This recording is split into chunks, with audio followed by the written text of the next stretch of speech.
Now, it's no real secret that Edinburgh is home to many interesting, unique locations that are hidden away. You've probably already heard of the South Bridge Vaults or Mary King's Close, and if you type interesting locations in Edinburgh into Google, chances are they're probably going to show up. But how many of you have walked around a busy Waverley Mall, up Princess Street on a beautiful sunny day, around St Andrew's Square during the Christmas markets? How many of you are truly aware of what was beneath your feet? What have I told you? Running all the way from Waverley train station, underneath Princess Street, St Andrew's Square and beyond is a vast tunnel. Leads onto a whole network of disused railway lines. Now these lines, they're hidden, but not in the common sense. They're actually fairly easy to stumble upon if you know where to look. Nestled away in the bustle of the busy city streets. Take yourself down to Tesco Broughton. You can be traversing along these very lines fairly easily. Now the lines, the tracks, they're long since gone, replaced by cycle lanes and walkways. You follow these routes, they'll take you down to Newhaven and the Water of Leith. On a beautiful day, they're a great way to escape the city. But this is Scotland, and of course you're probably going to run into some rain along the way, so if a weary traveller gets caught in the downpour, you can easily take shelter in many of the railway tunnels as you go. But our tunnel, the one that's running underneath the city, can no longer provide shelter to you and me. This is a Scotland Street tunnel. It was created during the 1840s as part of the Edinburgh, Leith and Newhaven Railway Company's new horse-drawn railway. It was finished on the 17th of May 1847. It's 3,021 foot long, ran at such an incline towards the city centre. They had to use a stationary engine to cable haul the trains upwards to the terminus. This momentous task was undertaken by engineers Thomas Granger and John Miller.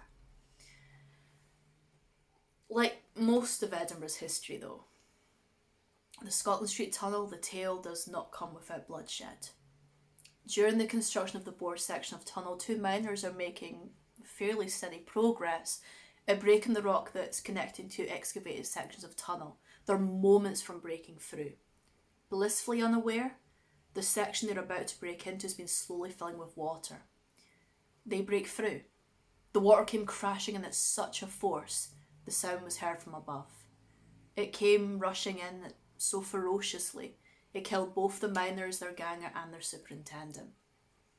And despite the effort, the bloodshed, the £100,000 price to complete the tunnel, it ceases operation in 1868, only 21 years after it first opened. It continued its life in coal haulage. It was also used during the Second World War as an air raid shelter. The London North Eastern Railway Company, they also used the northern section of the tunnel.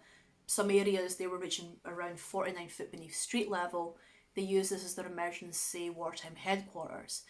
They also built some wooden and brick buildings nearby. Within the tunnel, there was around 3,000 people living there. These buildings were probably used as toilet blocks.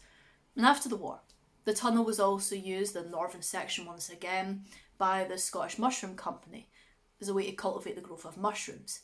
Seemed to be quite common practice in railway tunnels at the time. The same thing happened in the Innocent Railway. The Innocent Railway would provide some scenic routes towards Duddingston and Musselburgh, running underneath parts of Arthur's Seat. The Scotland Street Tunnel finally turned out to have one final purpose. During the 1970s, it was used as a storage space for collector vintage cars. Some youths broke in, caused considerable damage, and they closed the tunnel. Now it's been closed ever since. There's a few hints left of the tunnel's existence if you're in Waverley train station. Platform 19, on the opposite side, you can see mere hints of the old entrance. The exit can be found in King George V Park. The archway overshadows the landscape, yet merely a hint to the sheer scale of the tunnel itself.